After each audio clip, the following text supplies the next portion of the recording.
Hello, hello, my friends. How are you? I hope you are doing well and staying healthy and enjoy your summer. Welcome to another art conversation with me, Farrin. We are here today with another talented artist, and we are so honored to have her here in our conversation and in this beautiful afternoon. Uh, our today artist is Carol Dixon. Carol, welcome to our conversation. Thank you. I'm very honored to be here. We are honored and excited to have you today in our conversation today, Carol. All right, let's start our conversation. Please tell us about yourself, your background, who you are, what you're doing. All right. I've always created art ever since I was a child. I had great art experiences in my progressive school, PS 208, as an elementary school. At the age of 8, I took art classes at Pratt Institute on Saturdays, and I studied painting at the Brooklyn Museum, both when I was in high school and when I was doing graduate work. The art history course that I took at Vassar College when I was there was extremely inspiring. And I ended up teaching AP art history at Greenwich Academy, along with some studio art courses and many other history and economic courses for about 30 years. Since I retired from Greenwich Academy, I've been teaching art to adults at the Greenwich Art Society Studio School and through Stanford Adult Education. All the while, I've been creating paintings and embroidered collages and taking photographs. Over the years, I've been active in numerous art organizations, including, of course, NAWA, the Silvermine Guild of Artists, Connecticut Women Artists, Greenwich Art Society of Old Greenwich, and Stamford Art Association. Wow, so you've been part of many organization and art institute over the course of 30, 40 years. So such as this Greenwich Historical Society, Greenwich Botanical Center, etc., etc. So besides teaching, what else you did there? How you are, or how you've been engaged with those society as artists? Well, in addition to the teaching, I participate in their art exhibitions. And right now I'm teaching my classes on Zoom, which is working quite well. Yeah, everyone doing teaching Zoom. Yes. Everything. Even when you're going to doctor now, doctor appointment or through the Zoom and virtual. So this is like normal life. Exactly. Mm-hmm. All right. So what type of art you're doing? What type of art you are most identified with? Well, I mostly identify with my embroidered collages that range from non-objective art to abstract representational art.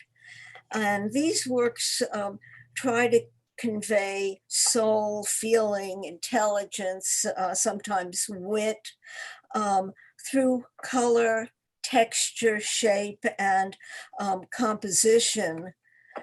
For me, art needs to convey a very personal, original point of view, along with the strong visual elements and hopefully well executed techniques. As you can see, I frequently do large oil paintings that are partners to or versions of my embroidered collages, which are quite small scale. Yeah. And then which one you do first? You do the oil first, and then based on that painting, you create that embroidery, or you create that and then you do oil painting? It can vary. Sometimes I'll do them simultaneously. In this case, I did the painting first, and then a few years later, well, no, actually a little bit later that year, I did the embroidered collage. Okay. Once in a while, I'll do a collage first and then the painting. It takes me a very long time to do the embroideries, a couple of weeks, but I paint quite quickly. So a few hours for a few afternoons and the paintings are done. Okay. So what's the subject of your art? Well, that I can, see, to me, I see the art, the work I saw from you are more nature. Is that the um, way you work, like, that's this major subject of your work? yes, nature certainly has been a large factor. What I like to do is capture my reaction to the world around me, whether it's very large in terms of the view, or whether it's through a microscope, as these two works, which are magnified gem crystals, are. Um, I get inspiration from my own experiences, nature, yes, places visited, varied cultures, historical eras, and art over the ages, from Ming Dynasty squares to paintings by modernists like Klimt, Kandinsky, and Krasner. Okay. So is it something you take picture and then later on you come home and you decide to paint, or you have the idea in your mind and then you go seek for that and take picture or paint it in place? Actually, I've done both. And there are even times when I will start out with nothing in mind and just begin to paint and go through the process as I paint, and it evolves as I go along.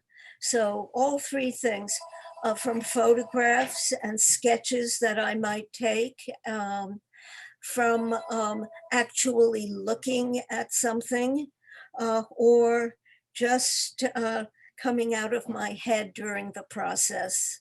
Okay. So you had experience in everything almost. Which is good. So is there a connection between, like, what type of material you want to use for this painting? You want to do oil painting, you want to do collage, and the subject you choose to paint. Is there a connection between that? Well, How you decide what you want to do with this? I Um, imagine because I so love color and movement that the subjects I choose relate to that, and the materials that I use relate as well. So when I'm doing an oil painting, I can have a large range of colors on my palette, and the same with the embroideries. And then I can, do brush strokes on the canvas, or use my traditional stitchery in a very free way so that it's quite like painting. Um, this particular work does something that I use quite often in my embroidered collages. I incorporate found objects. So this work, which is based on the poem, The Blue Guitar, actually has a black shoelace in it and some found fabrics and papers. Here I've used a variety of traditional stitches, not only the satin stitch, but the blanket stitch and outline stitch, and so on. So it has a great deal of variety. Okay. Um, How came, like, how come you become interested in art? Is that something you used to do since you were kids? Always, since I was small. And as I said, I took courses early at Pratt Institute on Saturday mornings. I did art in school, I did art at home. And one person who I really owe a great deal to is my paternal grandmother, who was born in Russia. And as a child, she taught me to embroider, Oh, which I love to do. And years later, when I went away on vacation to the Berkshires, I didn't want to lug my oil paints and the canvases. And I went into Great Barrington, and there was like a 5 and 10, and I bought embroidery thread and felt and began to do my work on that. And the first works I did reflected the woods that were around the cabin that we were staying in. wow, very interesting. So it's how's the process of your work? For example, the previous one, you see that there are some stitches, right? You do the stitches first, then you add those material, or you add the material, then you do Yeah, where to put I the stitches. with the embroidered collages, usually I will organize the materials on the felt. I use a felt background, and then incorporate those found materials into the stitchery. Most of my works in this medium are circular, perhaps for two reasons. One, I think it's the way I see in the world around me. And very practically, I use traditional embroidery hoops, those circular wooden hoops on which I put the felt. Mhm. So in one statement, actually, when you were taught at Greenwich Academy as chair of the art and history department, you noted that you said you're trying to explain to a student about a special effect that can be expressed through collage. Would you please explain to us how you're creating that effect, or what is that effect you try to explain to a student, or you try to creating with collage?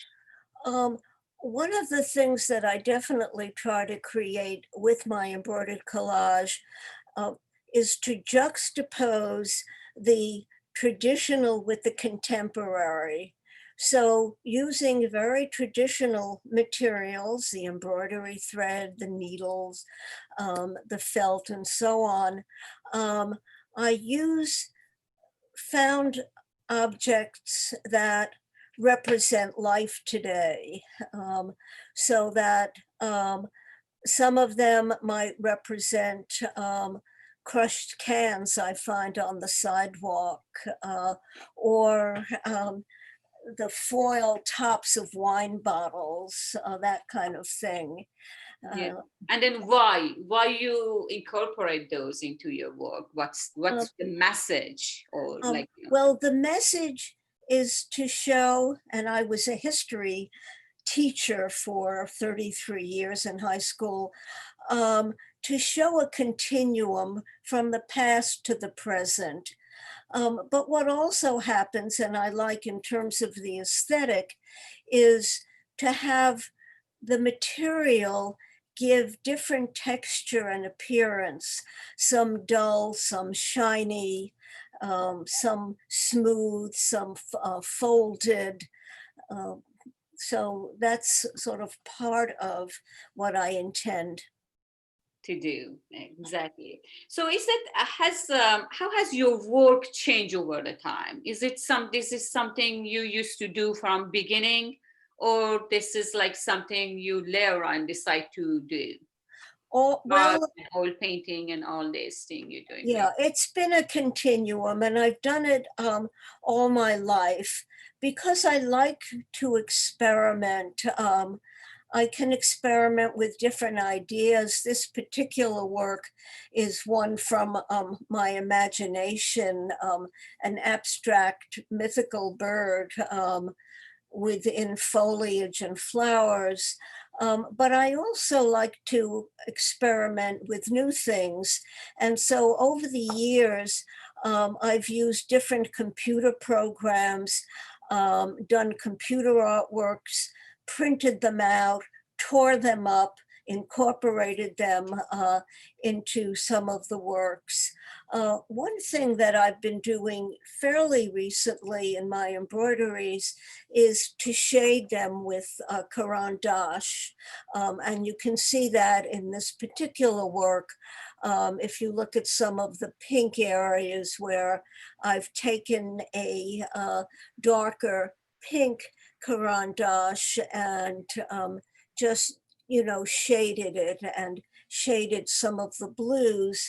And I think that adds to a three-dimensional effect. Exactly. So it creates a light and shade and makes it three-dimensional. It is actually exactly, I see the effect of those, different shade of color you use.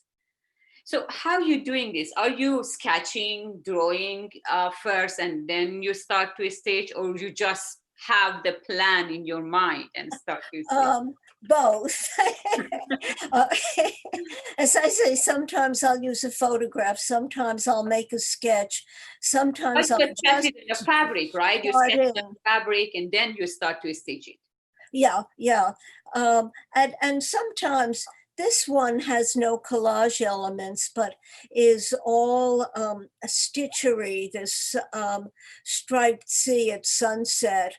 And there I made my circle and then just sketched out a few lines to represent the sea reflecting the sunset, put a sun that's going down up on top in the sky. So I worked it out. I worked these colors out as I went along, starting with the sky and the yellow reflections of the setting sun.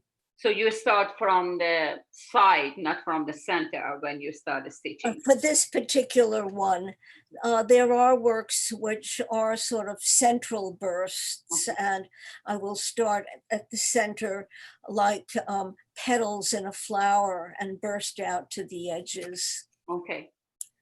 What are the most memorable responses you had to your work? Because you had many exhibitions and you display your work in different galleries. So anything in particular you remember? In terms of responses, many people feel that my approach is quite original, which I like because I favor originality. Recently, I had a journalist interview me who did a full-page article in the Hearst newspapers, and what he was impressed by was the way the works burst to the edges or continued out to the edges, whether in the oil paintings where I wrap paint as the canvas wraps around the holders, and even here in this particular desertscape, it's captured in the circle, but you still can get the feeling that those horizontal wavy lines continue on. Yeah. So that's almost in all your work, you feel like, it's something going on and something continue. Exactly, And, yes. so there is no border for your work. Yeah. And yeah. That's the thing you remember, and that's the response you remember. All right, so what do you do today in this during this social distance, and what do you think an artist can do during this social distance? How you think they can stay connected? Well, I think that being quarantined, basically isolated, one both can have more time to create and to think. I think what artists can do is give the viewers new ways of looking at things, new ways of thinking and feeling. And just as today, when people see the work and when I see the work of other artists you've shown, it can link us together as we share our views and reactions. So I think that if there's any upside to this pandemic, it is that artists have more time to create and people have more time, I hope, to appreciate art. Exactly. So it create kind of, as last week also we thought, create kind of opportunity for many of us, to sit back and think and in somehow even be more creative. Yes, That's yes. the thing, at least we can say, like, some of this, like, sitting at home thing doing. Like to think about ourselves, our work, our life, and everything else. So another thing in your painting, almost like the painting I saw from you, most of them are abstract, right? So your old Yes. painting are abstract. Whereas like your stitching, you have some like which is like more realistic work and collage as well. So you don't have collage in oil painting, right? Almost Once in a great while, I might put collage elements into an oil painting, but that's fairly unusual. okay. Usually the oil paintings are just done through the oil. And Yeah, usually painting are based on your collage or your stitching work, or you have yeah. Well, here definitely there's a relationship, floral petals bursting out from the center. And both of these in the embroidered collage and the painting express that. It was interesting when I was interviewed for the article in the newspaper. I remembered that in high school, my Westinghouse project was on the relationship between floral forms, mathematics, and art. And somehow that stays with me as I look at floral forms. And I think also of, stained glass windows, especially the circular ones. Those have been influences for me. Oh, I can see that. I didn't notice it, but now you mention it, I can see the stained glasses, like, in how I can see the stained glasses in this particular painting, actually. I saw it also a few embroidered, this one. These are actually my favorite. Oh, You have, thank you. I just brought this to the Greenwich Botanical Society for an exhibition that's opening this week. yeah, then you have few which is they are so real. Like look at this one. I mean, I can touch it and I feel, oh my gosh, this is like, you have almost every single detail of these leaves. Well, for these, right in front of our house, we have a little garden plot, and there are the coleus leaves and there are hosta leaves. And I'm fascinated by them also because they burst out from the center. And then I enjoy kind of the jagged edges and the way each leaf is outlined. So for me, these are very naturalistic, very representational. Yes. Yeah, they are exactly. So for this one, for example, you start from the center. You don't start from the Yeah, edges, yeah, and I do sketch in, Okay. and I also worked with photographs that I took of those, close-ups, and But then you have the plant in front of you too, like which is yes, exactly, uh, they're right there. very helpful. So I have like few of them here, which we can see them. Okay, so is there any particular dream project you like to do? And what kind of project? Any dream project you like to do? I don't know. I sort of like to work every day. I have to think about that. Maybe you'll give me something to dream about. Yeah, now you can think to see if is there anything else. You did almost everything in your life, look at your teaching, artwork, traveling. So Well, it's interesting. My daughter gave me a pad with black paper for my birthday and oil pastels. And every day I've been doing some drawings on them. And it's interesting to see with a black background how the color can come up. So that's something to experimenting right exactly. It's been a lot of fun. Yes. Yeah.